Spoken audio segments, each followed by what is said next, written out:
Oke, teman-teman Komisi Remaja, selamat pagi menjelang siang hari, Shalom. Halo.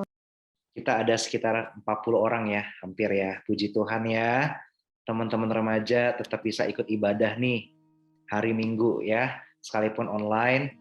Teman-teman pakai Zoom ini bagus, ada kelebihannya.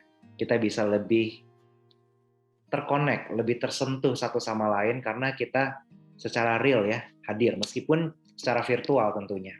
Ya, ketimbang kita hanya nonton YouTube, kita kan mungkin tidak bisa dialog. Nah, nanti teman-teman di dalam saya share firman Tuhan ya, nanti saya akan secara random ya tanya teman-teman ya. Nanti ada teman-teman, ada nama-nama di sini. Teman-teman siap-siap. Jadi selama 30 menit ke depan, teman-teman saya akan minta pendapat secara random. Ya, siapa yang saya sebut namanya boleh kasih pendapat. Ya, tidak ada benar, tidak ada salah. Pasti semuanya baik ya. Jadi ini bukan seperti ujian. Jawab aja apa adanya gitu ya dari pemahaman teman-teman. Oke teman-teman, kita doa dulu yuk sebelum belajar dari firman Tuhan ya. Bapa Surgawi, kami berdoa, Tuhan yang pimpin kami semua di dalam kuat kuasa Roh Kudus. Penginjil atau contoh Sam yang bawain firman, Tuhan tolong Tuhan berikan hikmat-Mu. Semua teman-teman remaja yang dengarkan firman, Allah Roh Kudus juga pimpin mereka semua. Berikan pencerahan dalam hati setiap kami. Demi Kristus Yesus, Tuhan kami yang hidup, kami berdoa. Amin. Oke, teman-teman sekalian, aku share screen ya, buat teman-teman ya. Nah, teman-teman bisa lihat nanti. Aku ada siapin PPT sederhana nih. Oke, aku coba share screen. Oke.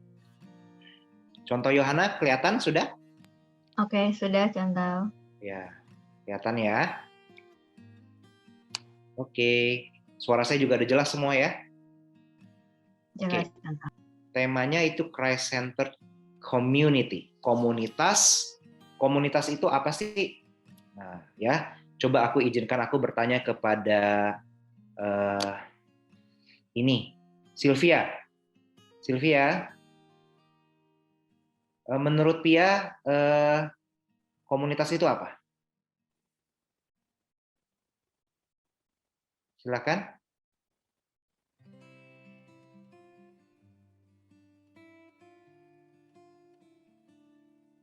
Sylvia, tadi ada fotonya, ada mukanya.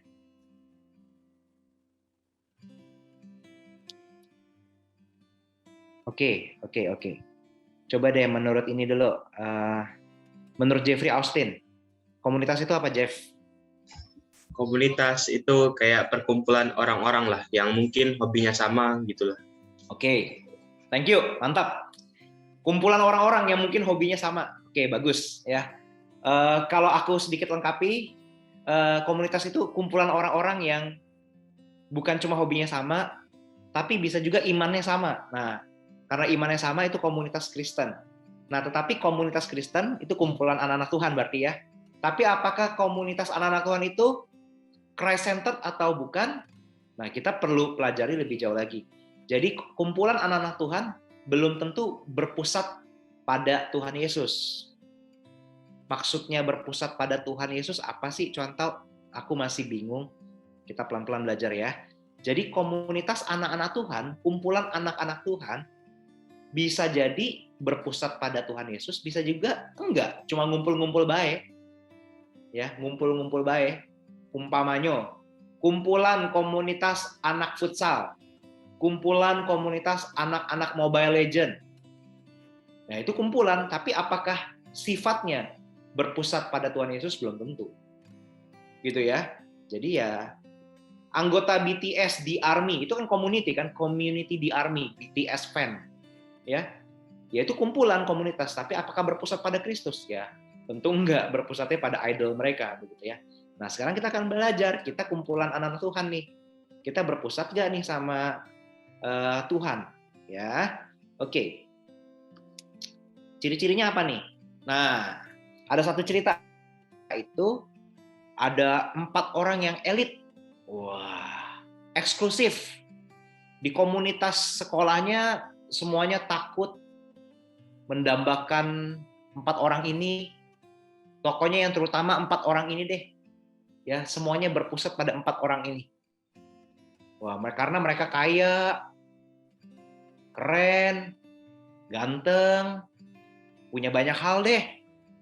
Wah, nggak boleh ada yang ngelawan. Yang diutamakan mereka saja. Yang ngelawan out dari sekolah. Kalau coba berani melawan 4 orang ini. Nah, apa sih spirit di balik film ini? Ya memang ini hanya sekadar film ya. Ini kan hiburan untuk ditonton. Ya sah-sah saja, boleh-boleh saja ditonton. Tetapi spirit di baliknya apa sih, teman-teman sekalian? Ketika kita lihat tayangan seperti ini, ya apa spirit di baliknya? Sebenarnya teman-teman, film ini sedikit banyak mencerminkan realita budaya di sekitar kita. Ya, budaya di sekitar kita itu umumnya ya mengasihi diri sendiri. Nah, ini sistem nilai atau culture atau value yang ada di sekitar kita. Dunia yang sudah jatuh dalam dosa ya, kita lebih cenderung mengasihi diri kita sendiri, utamakan diri kita sendiri, tidak peduli orang lain. Kemudian juga individualistik, pokoknya all about me. Ya, gua ya gua nggak peduli sama lu, hidup gue hidup gua, hidup lu, derita lo gitu ya. Derita lo gitu ya. Itu individualistik. Yang penting gua sukses, lu emang gua pikirin, masa bodoh begitu kan. Itu individualistik. Negara-negara maju, wah ini sangat luar biasa ya. Gak peduli orang lain, kesusahannya apa, yang penting tentang diriku. Juga ada persaingan. Wah ya, banyak sekali sekolah-sekolah mendidik anaknya, mengkondisikan anak-anaknya, murid-muridnya untuk bersaing. Siapa yang paling jago matematika? Siapa yang nanti juara satu? Sikut-sikutan satu sama lain. Jadi lomba adu pinter. Padahal Tuhan menciptakan kita bukan buat adu pinter, tapi untuk saling mengasihi satu sama lain. Ya, ini menarik loh. Banyak di negara-negara maju ya, murid itu stres. Kenapa? Mereka adu saing-saingan. Sikut kiri kanan. Padahal masing-masing adalah unik dan berharga di mata Tuhan. Dan dibentuk, didesain oleh Allah untuk saling mengasihi dan melayani. Tapi yang terjadi persaingan. Ya. Akhirnya ada juga orang yang self-pity deh, mengasihani diri sendiri. Aduh, aku nggak sepinter dia. Aduh, aku nggak sekaya dia. Aduh, aku nggak sesukses dia. Memang kesian ya aku. Gitu ya. Self-pity. Akhirnya hidupnya hanya mengasihani diri, minder. Sebenarnya pusatnya juga diri sendiri. Dia tidak menemukan suatu rencana yang agung yang Tuhan titipkan buat dia. Yang unik, yang spesial. Cuma ada satu versi setiap diri kita kan di dalam dunia ini. Dan masing-masing berharga. Tapi dia nggak menemukan orang yang mengasihi diri.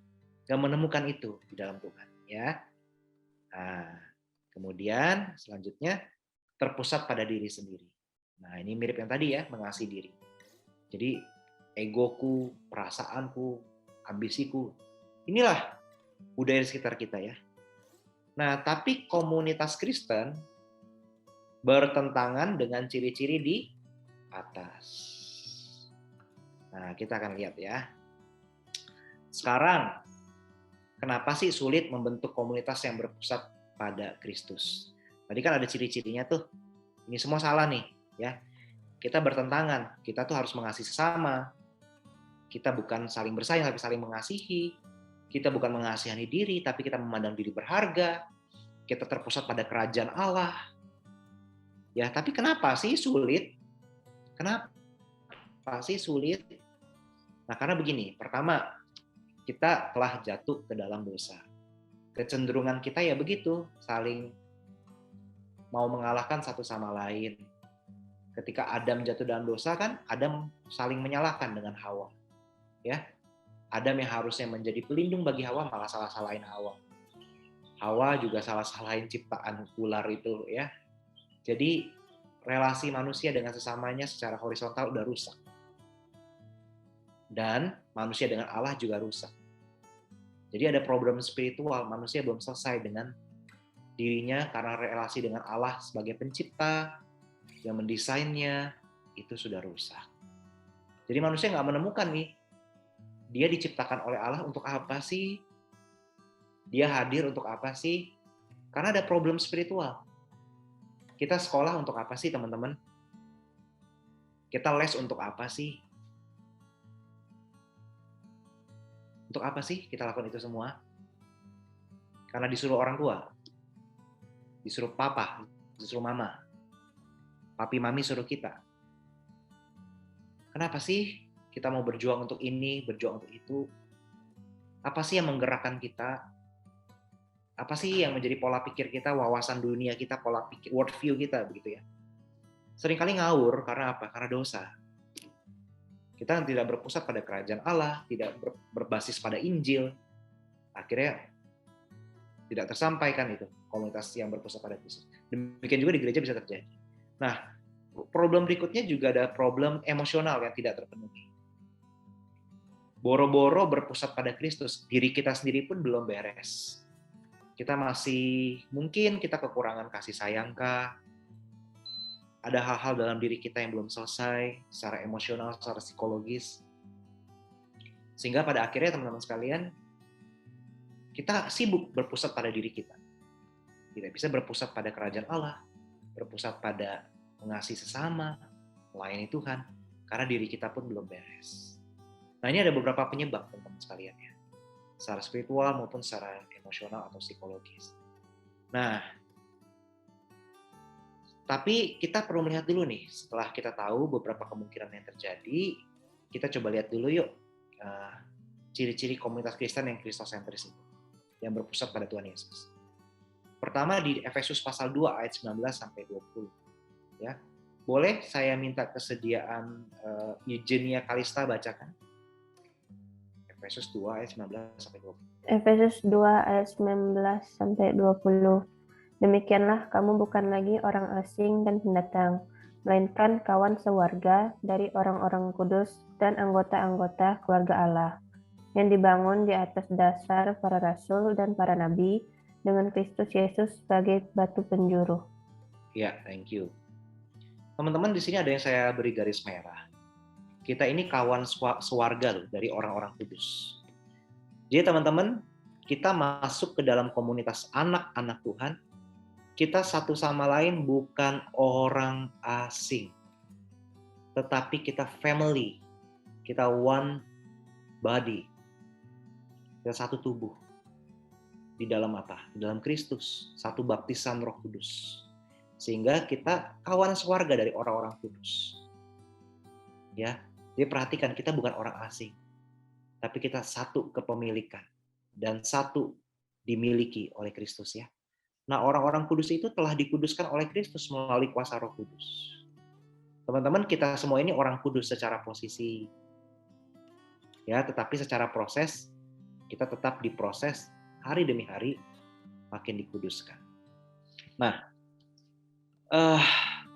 sebelum masuk ke keluarga Allah, jadi kita bisa melihat di sini di dalam komunitas Kristen itu seseorang itu harus mengalami terus pengudusan. Jadi teman-teman, kita bisa melihat diri kita dan diri sesama kita adalah orang-orang yang tidak sempurna, tapi disitulah mereka sedang dikuduskan, ya, karena kita kawan sekeluarga.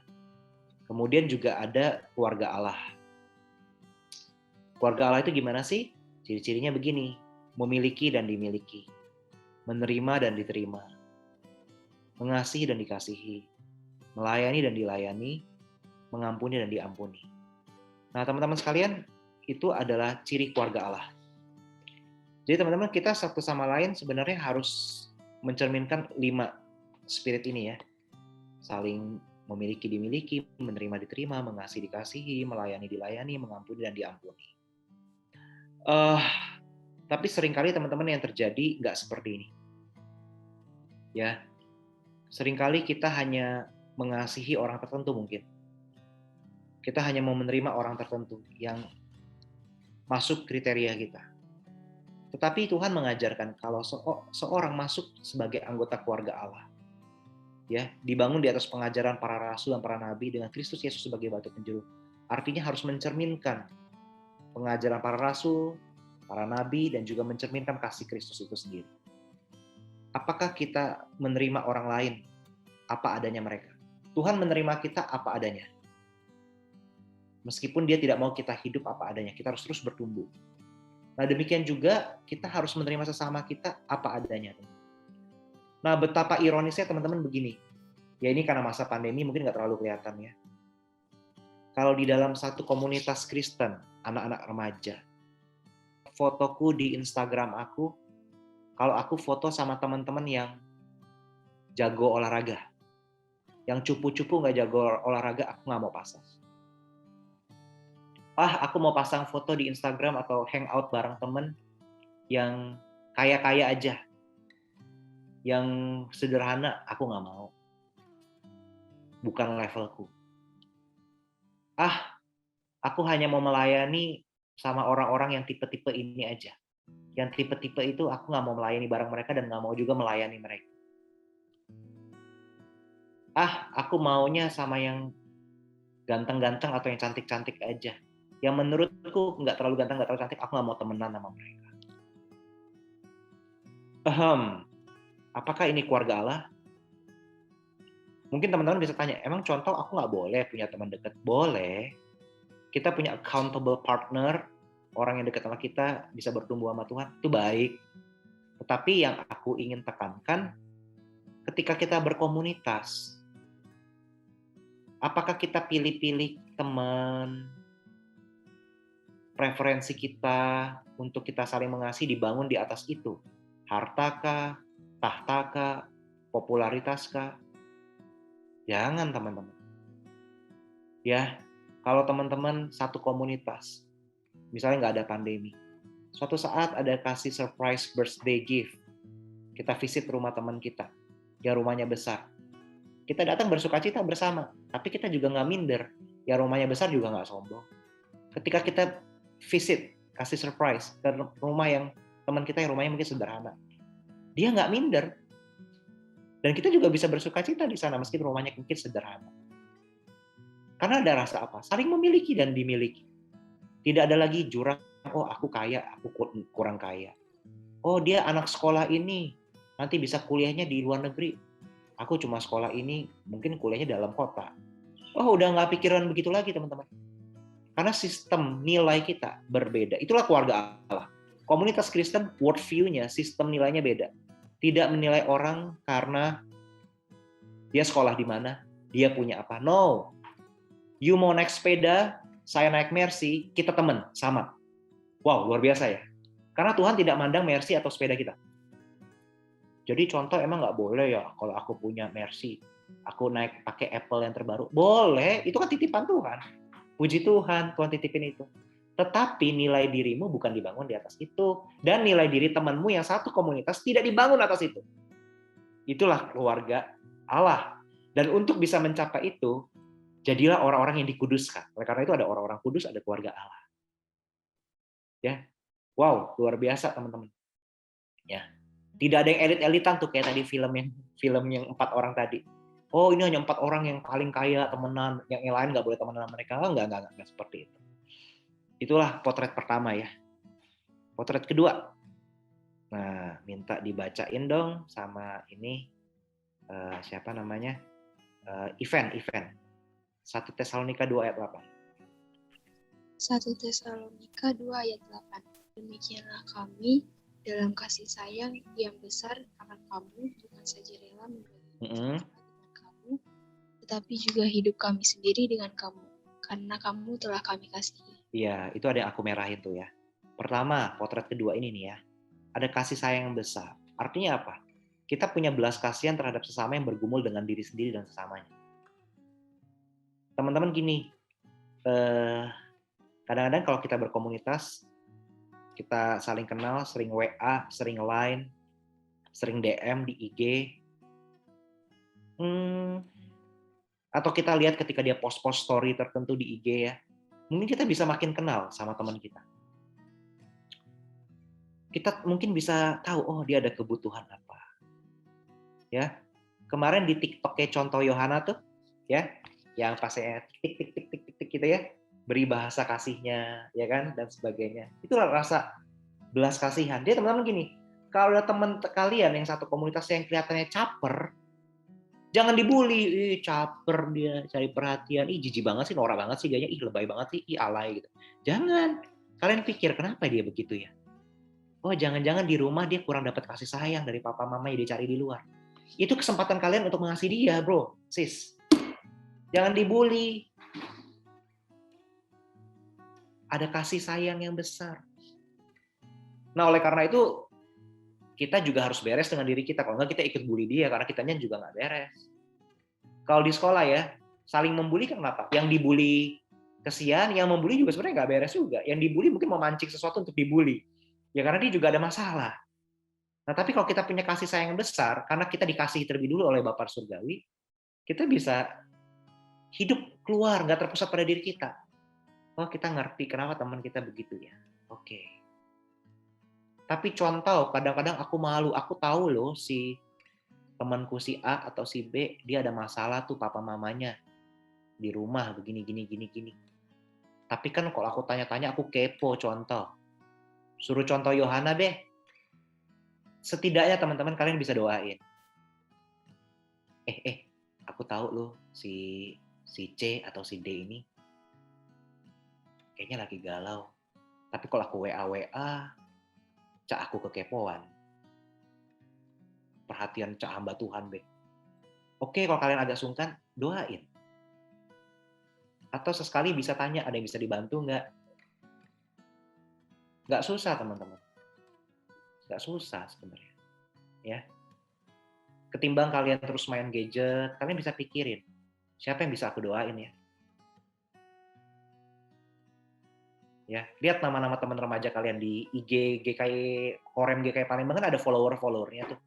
Coba lihat deh, siapa yang bisa aku doain? Hari ini aku doa buat satu orang ketimbang kalian buka gadget, nonton YouTube terus, Mobile Legend terus, ya, IG-an terus, ya nggak salah sih, tapi coba kalian lihat satu nama itu, kalian coba kenal dia, doain. Itulah komunitas yang baik ya.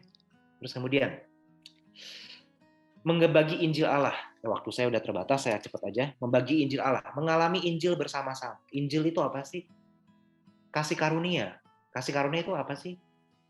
Kita mengalami kasih Tuhan yang tidak bersyarat sama-sama. Kita dikasih Tuhan bukan karena kita melayani loh. Kita dikasih Tuhan bukan karena kita pinter loh. Kita dikasih Tuhan bukan karena kita punya kemampuan AB loh. Atau punya apa. Enggak. Apa adanya kita loh. Kita dikasih oleh Allah tanpa batas. Nah, mari kita alami itu sama-sama, teman-teman. Sama-sama. Artinya apa? Ketika ada teman-teman kita punya kelemahan, ada kesalahan, pancarkan Injil itu kepada mereka. Bahwa mereka tetap dikasih, tetap diterima. Dan Tuhan mau mereka bertumbuh dan bangkit.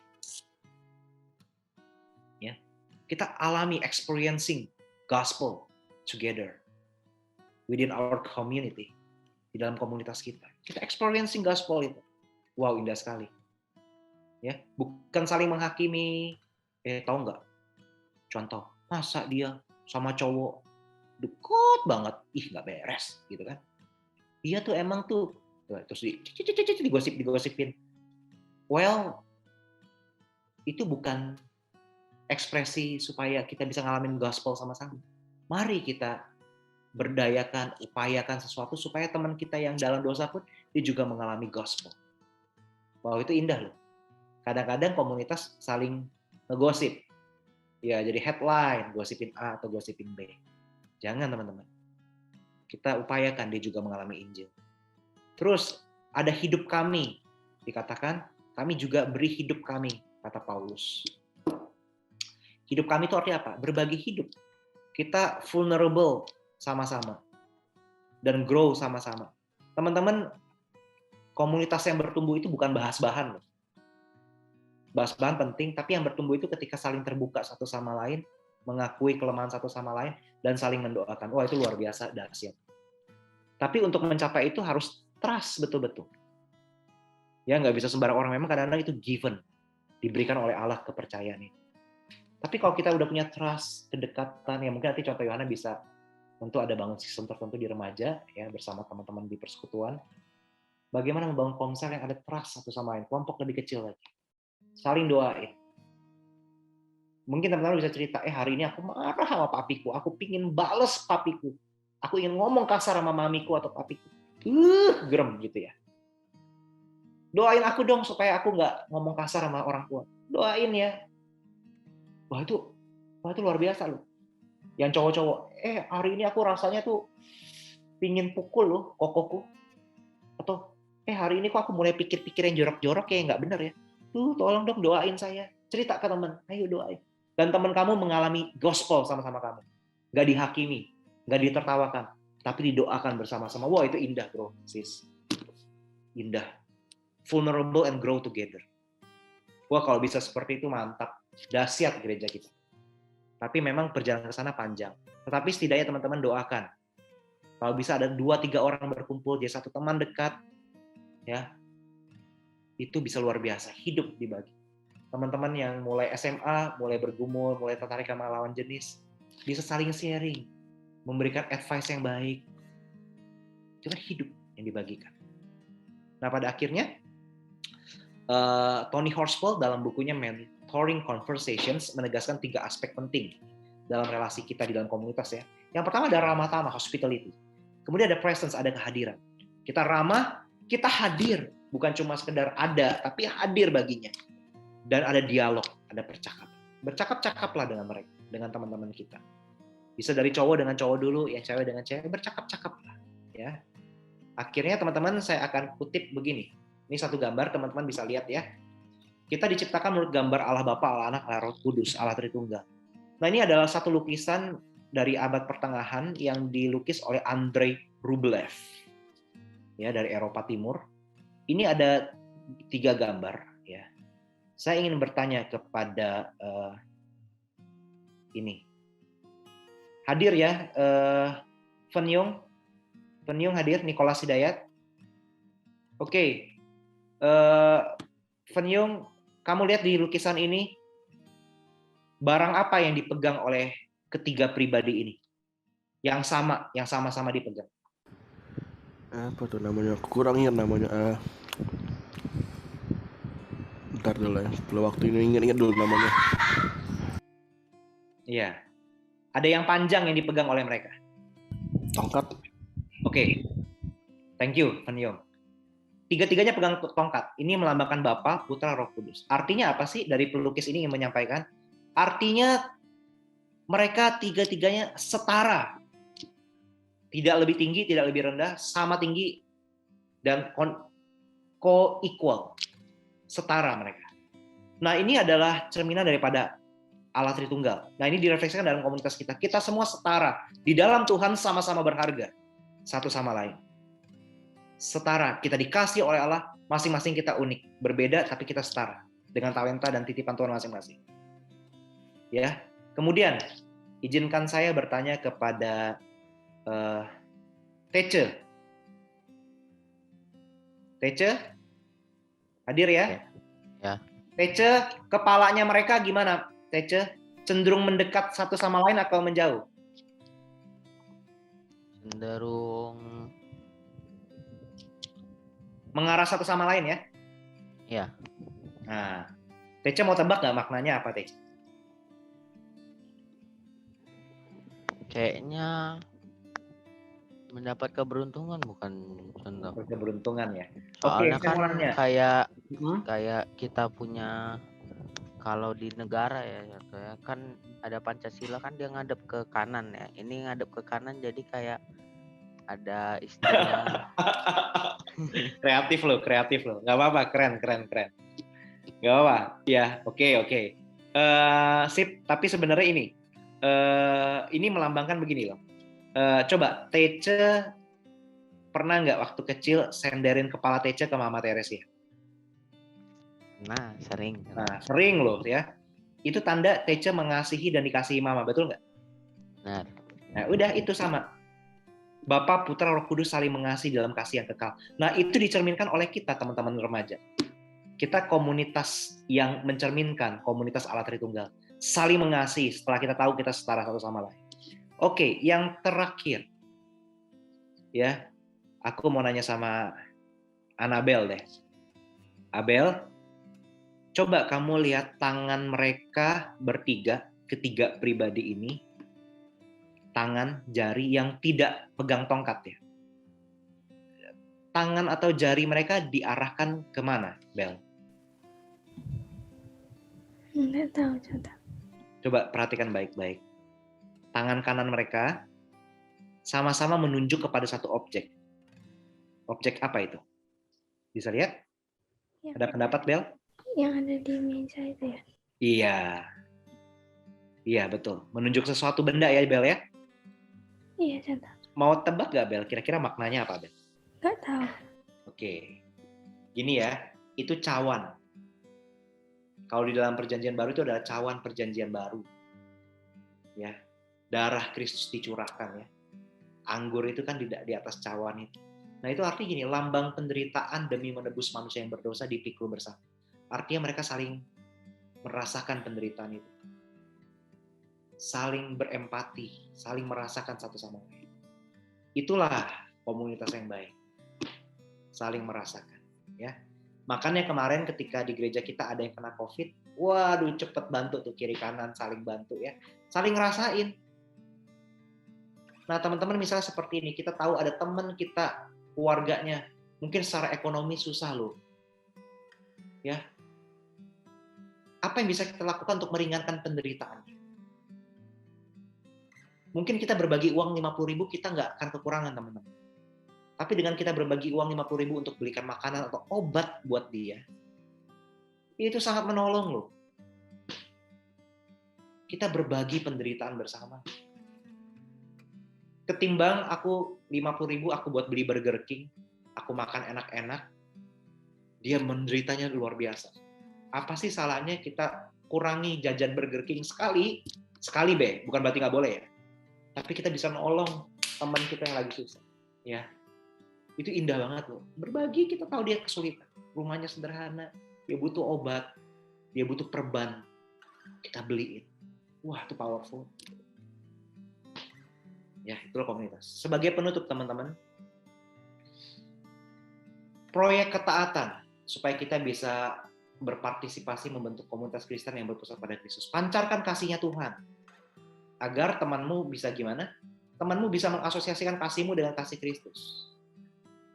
Kalau teman kita atau mungkin diri kita nggak dapat kasih yang cukup di rumah, biasanya kita punya insting cari tempat lain. Bersyukur kalau kita temuin di gereja itu. Kalau nggak temu di gereja, ketemu kasih palsu di luar, rusak lah. Teman-teman, ingat ya, kalian masih 14, 15, 16 tahun mungkin. Waktu contoh umur 14, 13, contoh juga sekolah di IPK waktu itu di Jakarta.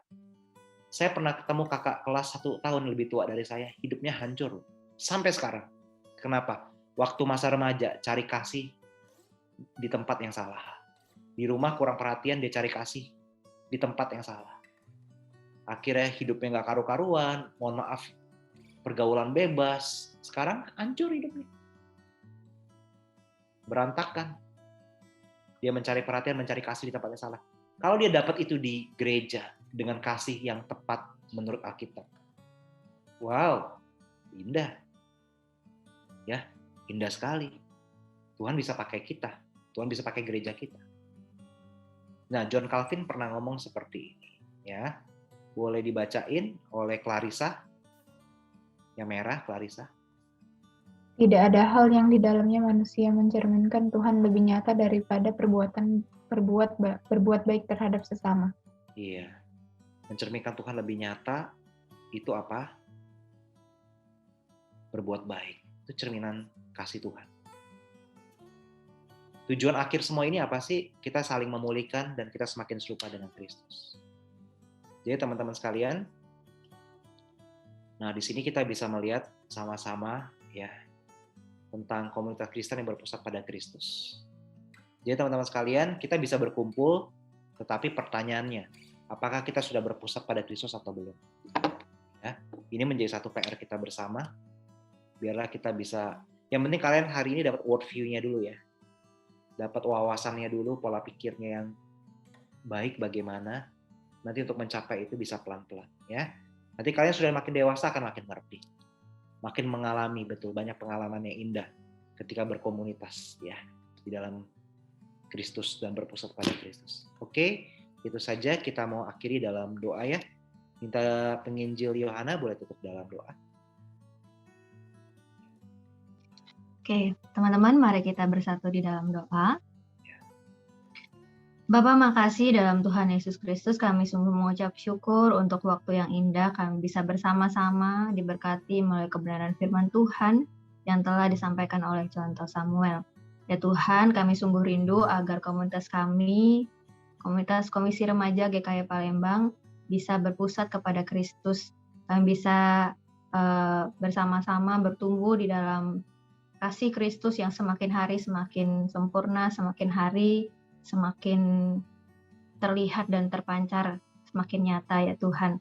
Kiranya Engkau yang menolong setiap kami agar kami bisa sungguh-sungguh bisa melakukan firman Tuhan hari ini, dan Tuhan mampukan kami melalui Roh Kudus-Mu agar kami tidak hanya menjadi pendengar yang baik, tapi juga bisa menjadi pelaku-pelaku firman Tuhan dalam hidup kami hari lepas hari.